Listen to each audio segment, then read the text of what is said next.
If you haven't checked out Waxo yet, I encourage you to do so. Waxo, WAXOH.com,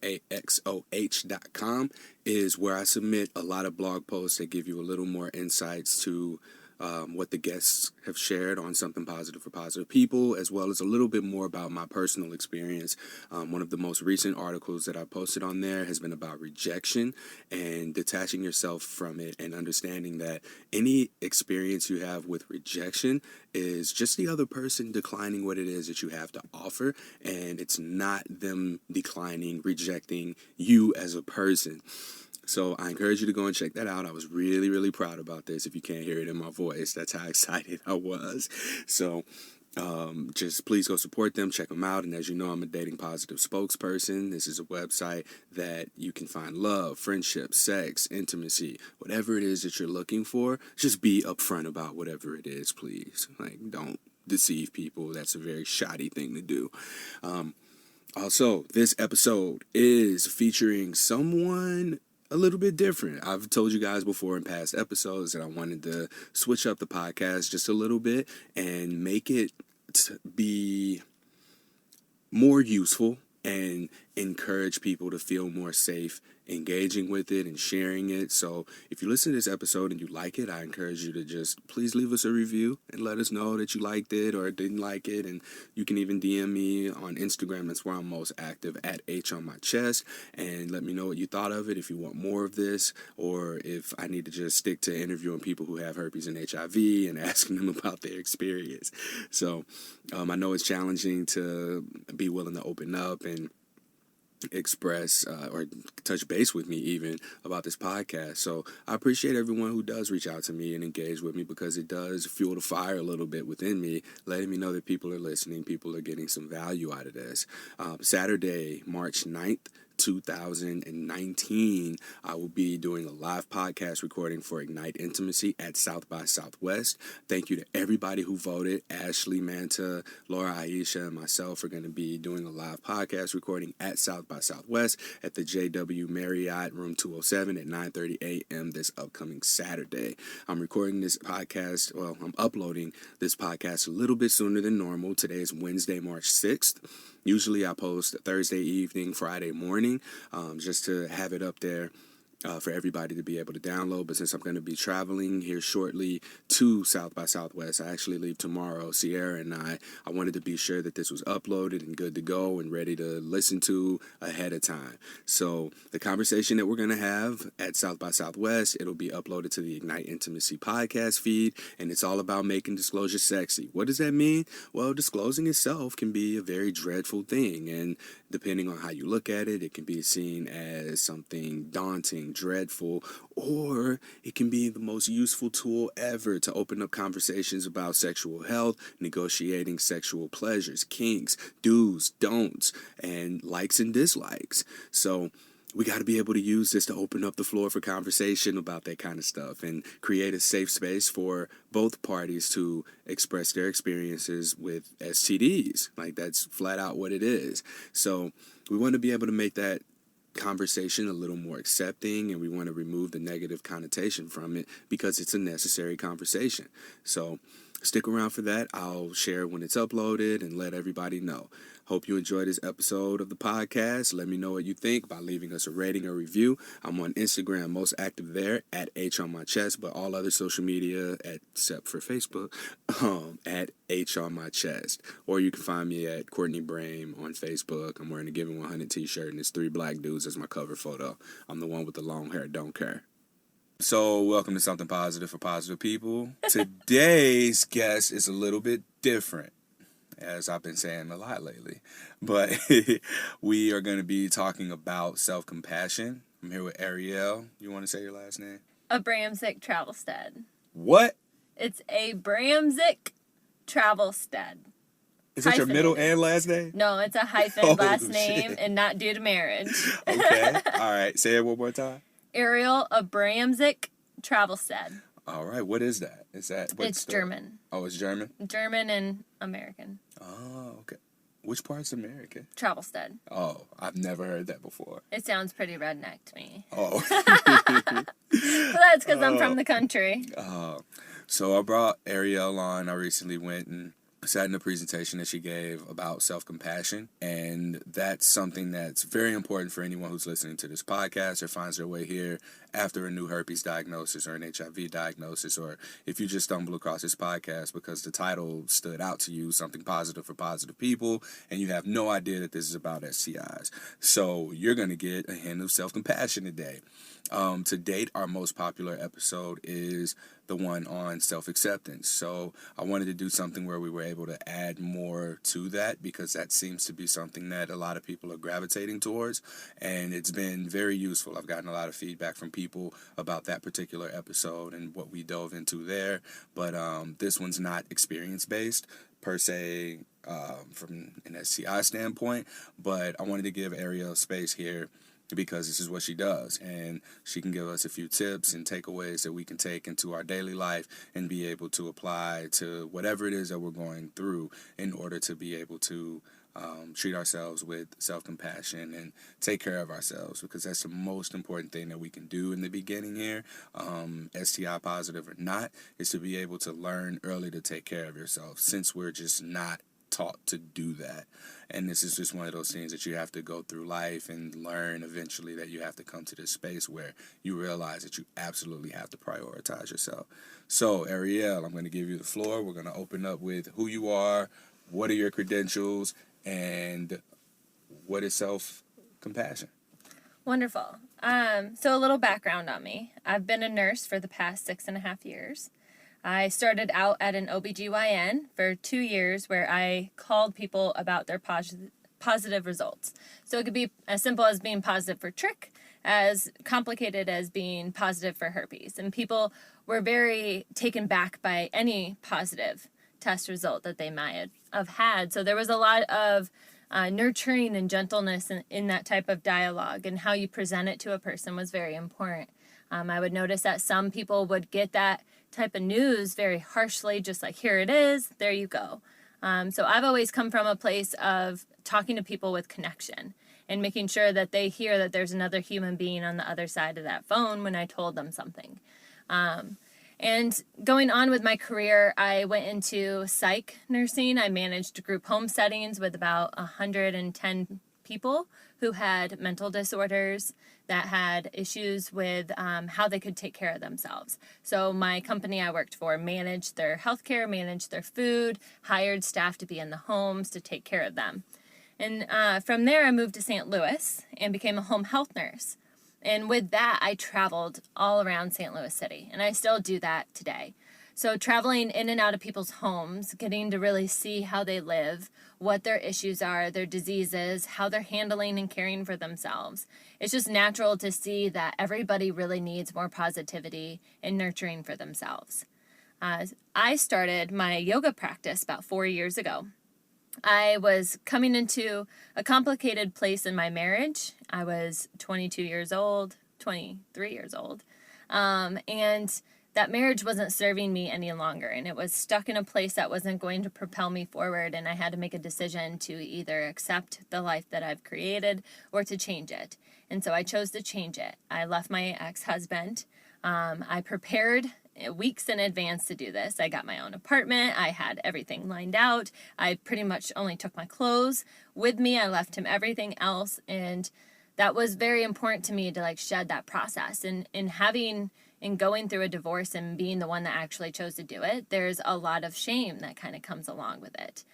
People are always saying, oh, why don't you try to make it work? Or, you're married, that's sacred, you should protect that. But sometimes, marriage just doesn't work, especially when we're so naive and young at times and we don't really know who we are. So in that process, that's where I learned a lot about self-compassion through yoga. Yoga really just taught me to show up sober to my emotions. Because sometimes we can decide to drink or indulge in substance abuse, or just indulge in a substance that's natural that everybody likes to have occasionally. But it can be purposeful to make us feel more connected in the world and in the social aspect we're in, or it can pull us away from our emotions and pull us away from what we're really trying to experience, so we can be able to move forward with life. And so for somebody to learn self-compassion, there's just really mindfulness comes into play. And that's something that I've learned along my yoga journey and life in general, is to really just focus on what's present today and how I'm feeling in my body helps me to be more present with myself and being compassionate when I do feel anger, but my mind might say that I shouldn't feel that way. Or when I feel sad and I want to block it out with smoking, a little bit of bud or having a glass of wine or something like that. There's reasons why we have those inclinations, and it's about finding out the source of that need that we can actually propel forward and understand it better so we can have more self-compassion, so we can take care of ourselves through that process. I've known people that have come up positive for situations, and there's like a whole process, an acceptance denial process. It's like grieving in a sense. So it's a systolic way of traveling through emotions that is so traumatic to an individual's identity. And being able to have compassion during that process is very important, because I'm sure anybody listening to this or any human being can relate to the fact that we're very harsh upon ourselves, and we can talk very mean and down to ourselves about something. We can have a whole to-do list, and we can do 3 things that really propelled us forward or made us do something good or make us feel good, but then we decide to look at all the things we didn't accomplish in that day. We beat ourselves up too much, and it's something that we learn from childhood, and sometimes it can be influenced by parents, influenced by life experiences that make us more harsh upon ourselves. And like you were mentioning earlier, we don't really get taught about self-compassion. We don't get taught about these ways of being gentle with ourselves because we are human. Yeah. And the pure definition, like in my talk, of being human is being imperfect. Like we are very complicated. We're very complex creatures. We're spiritual beings having this human experience, and we're trying to understand what the heck is going on. Like we're just trying to wrap our brains around it, and every day so much stuff comes in our way. We take it into our bodies. We're so stimulated by our phones, by other people's perspective of us, what they say to us, how they interact, how we interact with them. We react so much to everything. And mindfulness is really about implementing more of a response state, instead of like always coming at it immediately, like taking in whatever somebody said, taking in a new diagnosis, and being able to sit with that for a moment and be like, okay, this is just an element of life. Like, this isn't that big of a deal. We can work through this by educating ourselves on information out there about something like this, and we can turn it into more of a positive on how we choose to live and cope with what we're going through. And that's applicable to any experience that we have. We're humans. Things are going to happen to us that aren't fair, that, it's just life. And it's about learning how we can curve with it versus forcing up against it. Like coming up to a brick wall. We can't move a brick wall, but we can learn to curve along the side of it to be able to be more gentle with that fluidity instead of trying to be so harsh. And we can work around the wall in a gentle way that doesn't make us hate ourselves. Yeah. You mentioned earlier that we both talked about not being taught self-compassion. Do you feel that there's any contrast there or polarity between self-compassion and then shame? Yes. Oh, most definitely. If you take a moment with, like, everybody has a person in their life, mainly a family member, that, like, puts a lot of guilt on them for not living a way that they wish that they would live. For example, for me, it tends to be my mother. My mother wants me to live the certain way, have this haircut a certain style, like a bob, in downtown Chicago, being a CEO of a business company. Like, she's told me this flat out before. She's told me that my husband wasn't good enough and I should marry a hockey player that plays for the Blackhawks in the city of Chicago. So, like, there's these expectations that very people... specific. Right? Very specific. But there can be a certain person in our life that has these expectations of us. And if you can take a step back when you're having engagement with them and really see how they try to talk to you.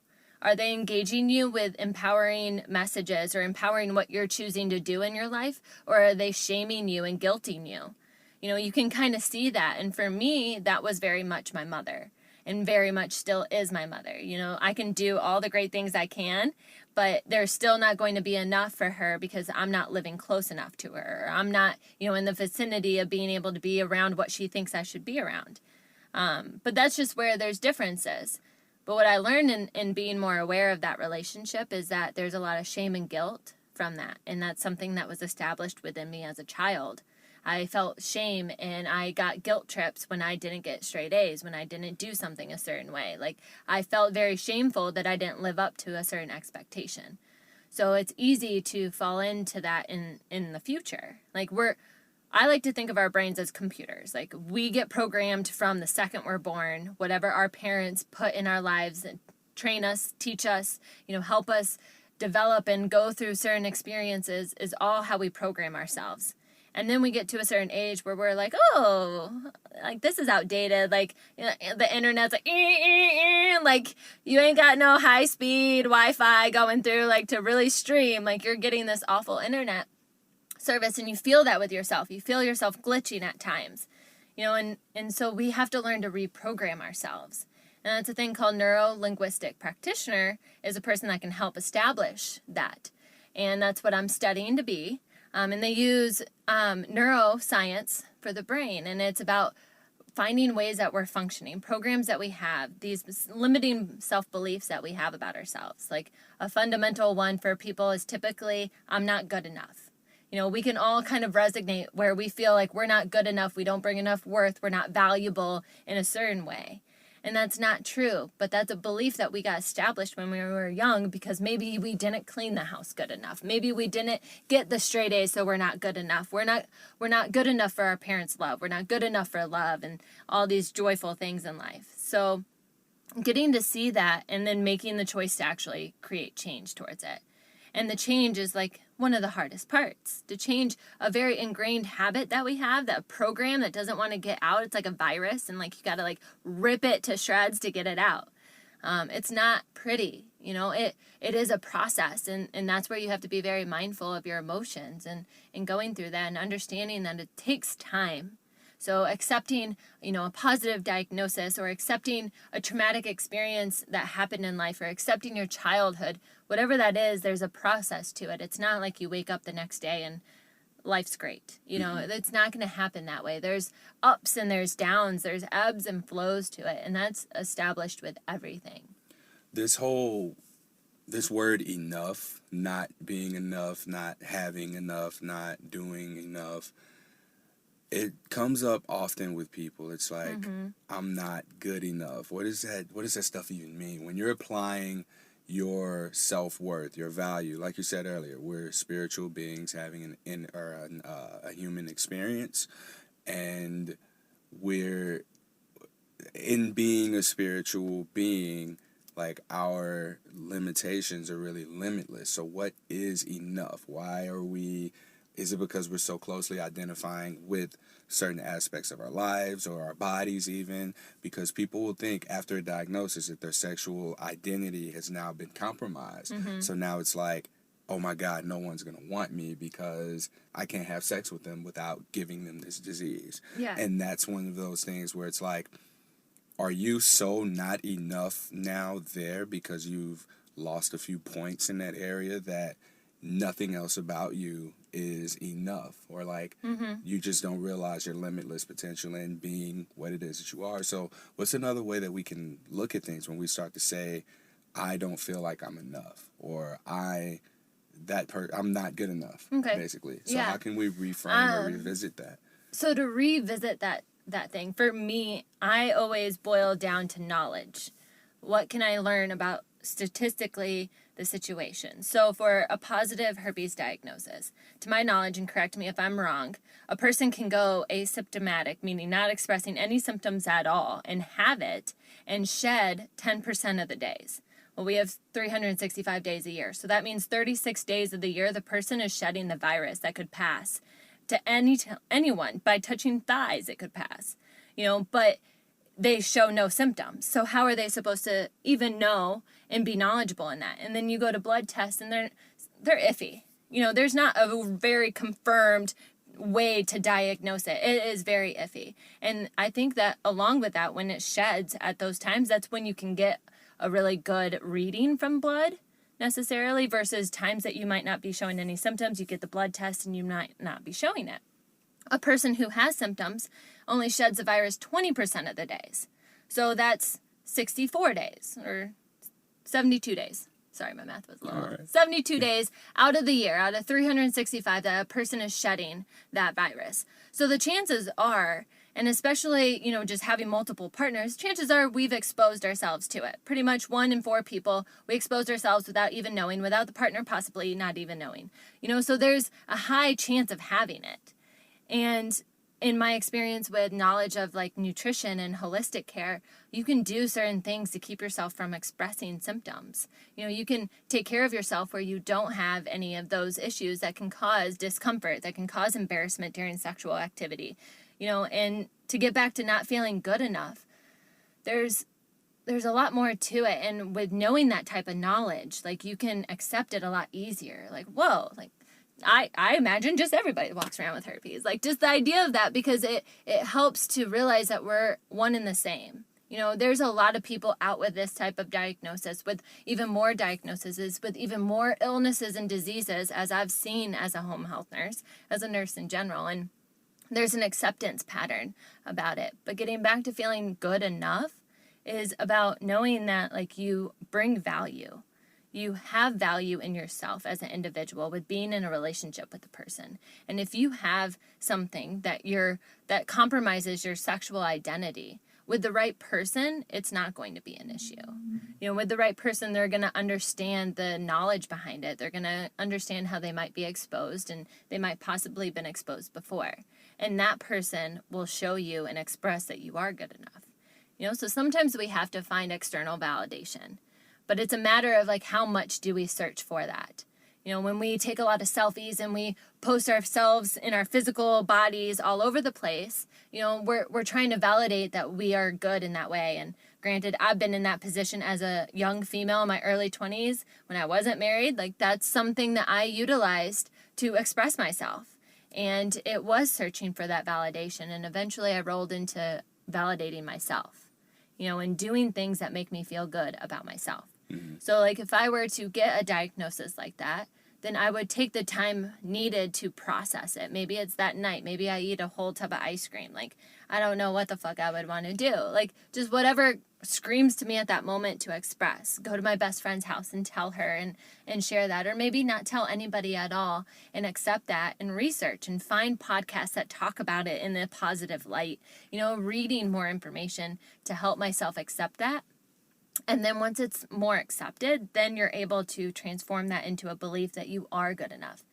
Because it's kind of falsely advocating like, oh, I'm good enough when you don't feel good enough, when you don't have the knowledge, when you don't have the acceptance. Mm-hmm. So there's a practice that people can do sometimes, mainly like women with weight loss. They'll stand in front of a mirror and say that they love their body, but they don't. So how can you're not really embodying that heart, that energy with it, by saying I love my body when you don't. So there's a practice that like you can start to do that a little bit, but if it feels fraudulent, then you shouldn't force it. You should find other avenues to bring that to yourself to love your body. Maybe it's doing a yoga trapeze class. Maybe it's working out, and then after that class you feel good and you love your body because it provided that service for you to move. So in the sense of being in a relationship with somebody and having a positive diagnosis and wanting to feel good enough is really just accepting that aspect of yourself and accepting that it's only an element. It's not an identity marker. Mm-hmm. It's not who you are as a person. It is just something that you've obtained. And it's something that is very common, but it has a stigma along with it that isn't kind to people at times. Yeah.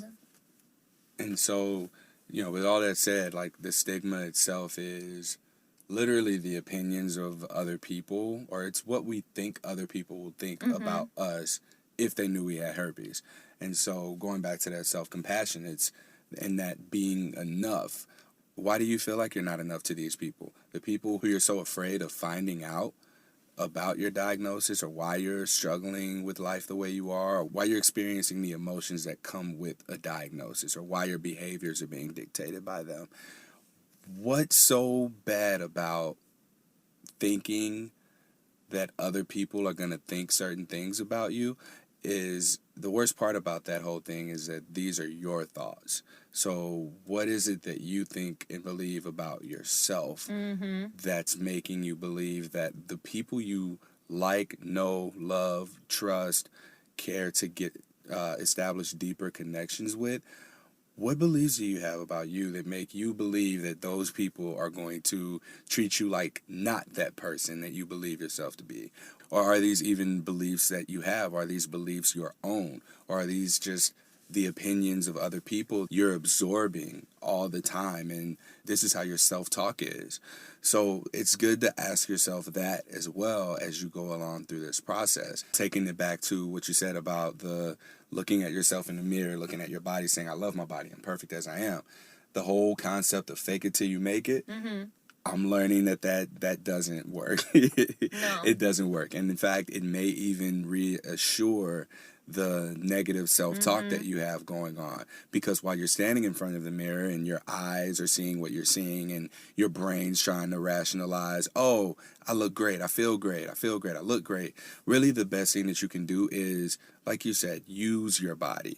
Go and do something with it so that you can appreciate it. The things that you feel so limited about with yourself, there are things that you can do, there are actions that you can take, and those may be the best things for you. And I recently had a conversation with someone who was explaining how her depression worked for her, and how I talked to someone else about it as well. And you really feel like you can't do anything, and the best advice I've gotten from these people has just been the days that they've been able to get through it are the days that they just made themselves get through it. Like, make themselves do one thing at a time.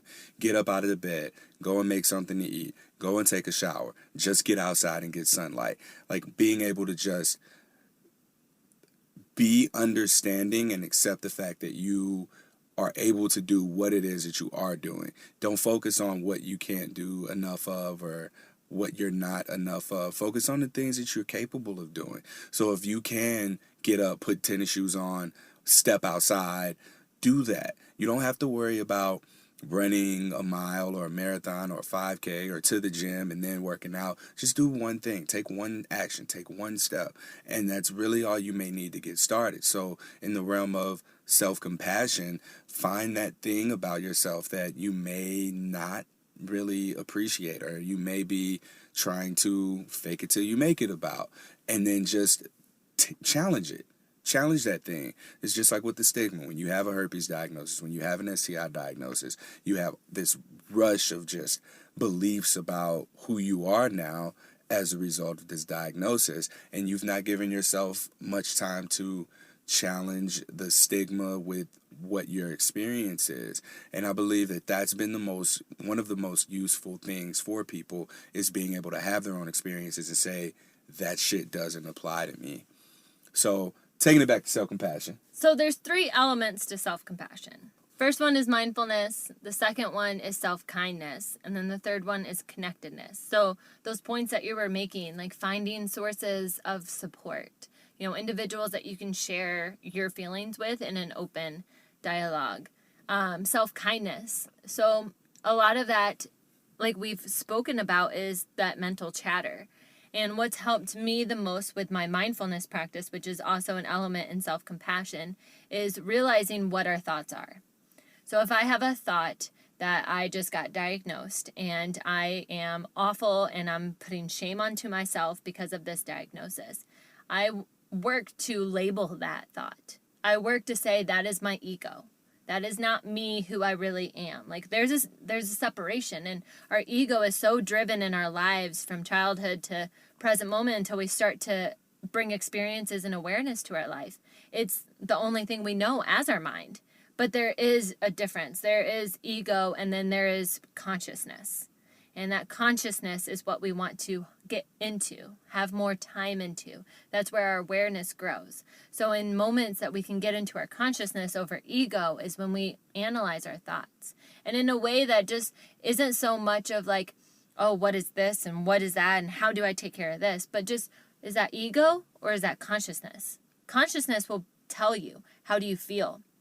What emotion are you feeling right now? How is your heart beating? What does it feel like to breathe in your body? Where are you at? What is it? what's going on in the body when you're getting this diagnosis that you're informed of. Like, what are the thought processes that you have? How are you processing this information and accepting it? You know, need to cry it out. I've cried in the middle of a grocery store for no reason, unaware to me, but like I felt it and it had to come out.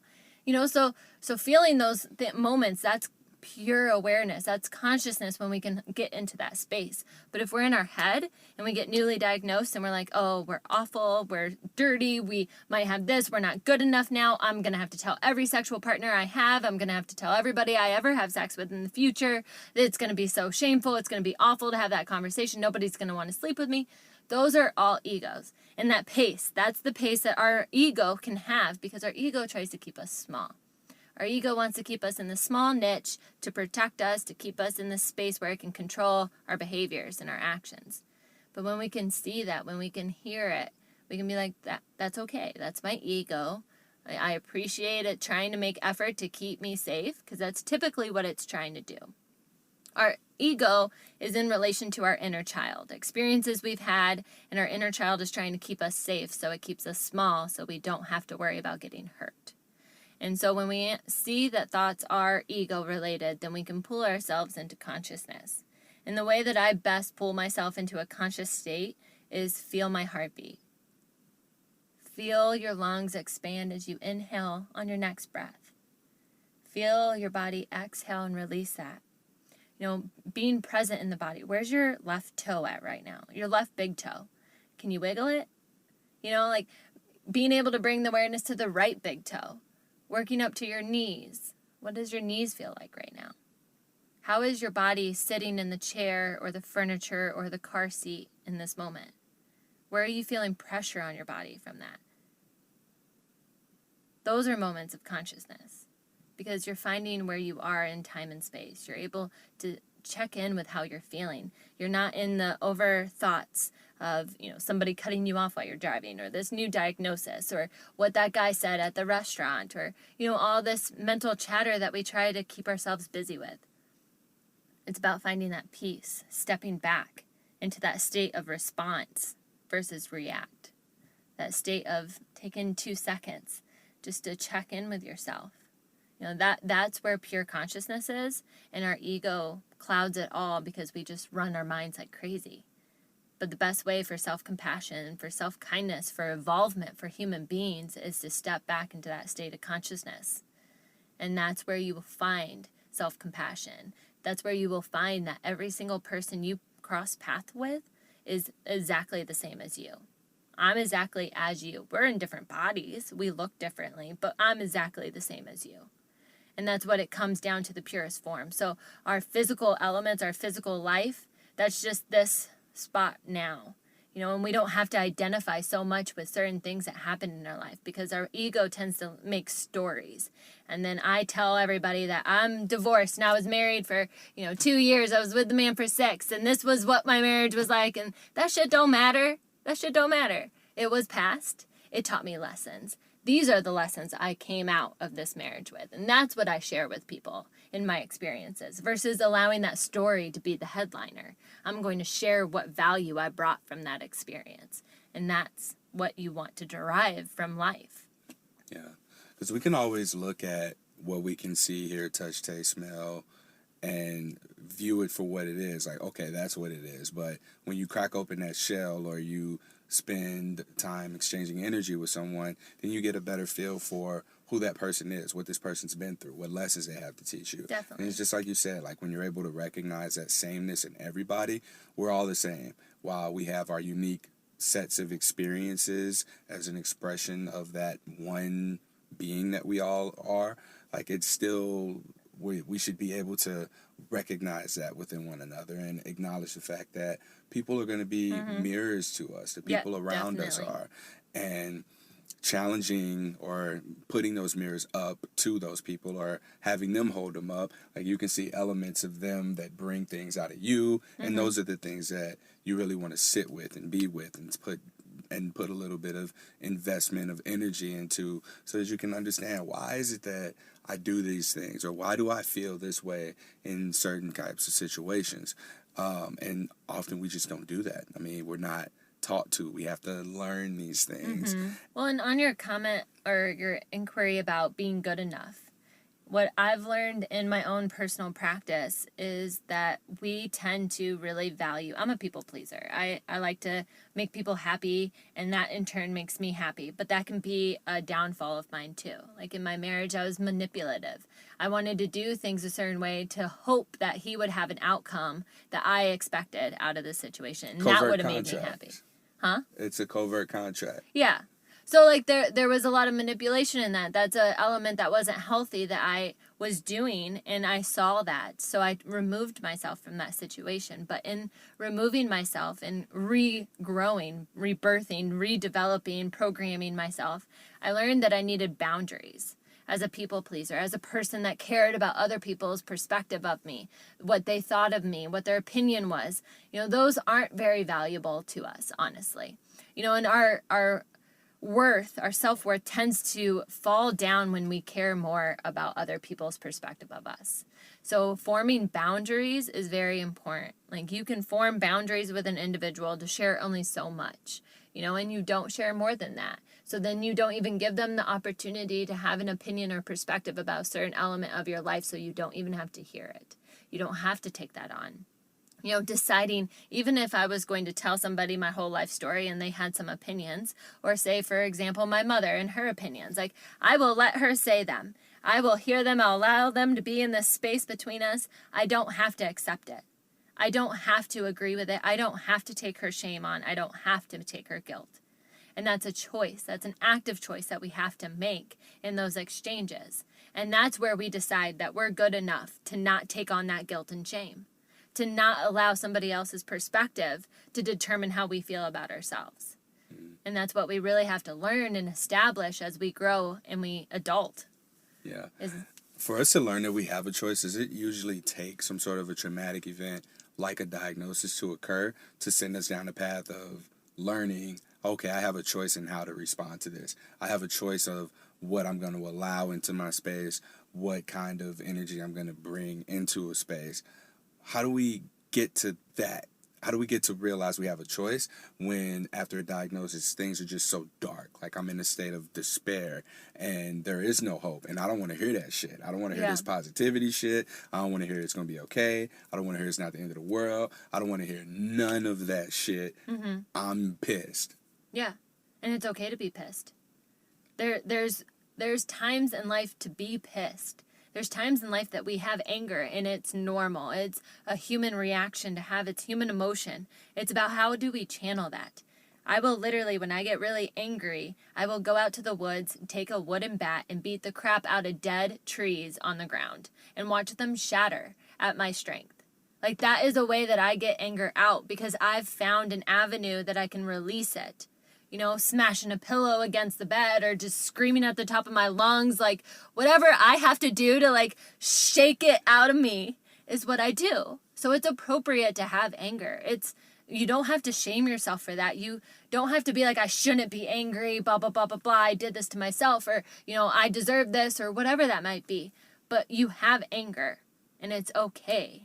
It's a huge life change. It's about channeling that anger in ways that is productive, because you're not going to want to hear the positivity shit coming at you when you've got all this anger bottled up, all this darkness, all this need to just release. Otherwise, it's heaviness, and you're just heavy and you're carrying it around with you. And you don't want to hear stuff that lightens up a room, that makes people smile, that does any of that. When you feel heavy, you want to let it go. So it's about finding ways to let that go. A lot of people find that in weight training. I used to weightlift. I loved weightlifting. It helped me channel my anger. When I was really upset, I would go lift some weights. I mainly liked legs with a hexagon bar. My max was 176 for pounds. Yeah, right? But like, there's elements of taking care of ourselves. And that's like the most fundamental thing about being human that we don't get to learn, is that we can take care of ourselves. We can allow ourselves to be happy even if something shitty just happened. We can allow ourselves to express deep anger and sadness in the most public ways, because once you get to a place that you don't care about other people's perspective of you, especially individuals that aren't immediate, that aren't in your life and very pertinent to you, other people, like I said, crying in the middle of the grocery store. And I mean ugly girl crying. Like, balls of tears coming down. Like, I didn't care it was on my sweater. Like, I was just grabbing spaghetti off the shelf. Like, grocery shopping to tears. And people will look at me like I'm crazy. I'm used to that. I'm used to people seeing me in that light, and I don't care what they think anymore. What I care about is what I think and what I feel about myself. And there's certain ways that you can get to that spot, but it's a gradual process. It's not going to be something that happens overnight, and that's been the hardest lesson I've learned. Because we're in a day and age of instant gratification. Like, I can buy something on Amazon, and it will be on my doorstep in 2 days. One day if I want to pay extra. Like, you know, the craziness of immediate gratification that we can get is insane. And when it comes to real change in our behaviors, our habits, our thinking, that doesn't happen that fast. That is a every decision type of choice. Like, you make a choice in the thought that you're having right now to whether you accept the negativity or you choose to move on past it by allowing it to be a little bit less heavy. You know, because we can choose, we can have this thought, this positive diagnosis came on, and we can, you know, be heavy in that, and we can carry that around, or we can choose to bring light on it. And how do we bring light on anything that's dark? With knowledge. Knowledge is what brings us light, with community, with hearing other people have a similar experience, with knowing that we're not the only person with this going on in our lives, finding connectedness with one another, doing things that move our body, that make us feel healthy and happy, eating our favorite dinner, like whatever that is, that's how we become lighter. And we can have traumatic experiences, and a lot of this self-work, this development, I believe comes from a traumatic spot. Like, something traumatic happens in your life, whether it's early childhood or it happened yesterday. Like, something traumatic happens, we kind of have an out-of-body experience, like accepting it, like, oh, it didn't happen to us, that wasn't our body, like, no, that's not possible. And then we move more into accepting, like, okay, this is real. This is something going on in my life, and now I'm feeling negative. Now I'm feeling this darkness. Okay, what can I do at this moment to take care of myself, to help bring it a little bit lighter and closer to acceptance? This podcast has been really great about just expressing how self-compassion can be very relatable, and to be gentle, just to be gentle. Always we forget don't that have part. to be That's so important. hard on ourselves. Like, life is hard enough. Other people's opinions are hard enough. Like, just be present with where you are today. Like you were saying, get up, feed yourself something healthy, take a shower. Like, be very mindful in those moments, and that will bring you joy. You will find peace in those moments, and not so much what these projections are that we carry in our mind and what the ego likes to remind us of every single day. So just be gentle, and that's the biggest key. Now, Ariel, 2 last names. How can people get in contact with you? I'm on Facebook as Ariel Rochelle. I'm developing the brand identity. It's getting its own little fonts and colors and all of that fun stuff. And I will be having a website, but I'm in the city. I'm doing workshops, and I talk at Venture Cafe once a month. So you'll be hearing Vibrantly Mindful around. So Good. People can definitely chime in. All right. Well, by the time this is uploaded, I hope you'll have the website up, so I can just link all of that in the show notes too. Yeah. Cool. I'll work on that. What about on social media? If anyone wants to send you a message or talk more about this. Social media presence isn't that large, but there is a social media account at Vibrantly Mindful. That is the Instagram account. There's also a Facebook page, and that is what I'm working on in 2019, to be a lot more present with content on self-compassion, on mindfulness, on all those different elements that are very applicable to every single person. Awesome. Thank you so much. Thank you for having me. If you like this episode, please like, rate, review, subscribe to, share this podcast.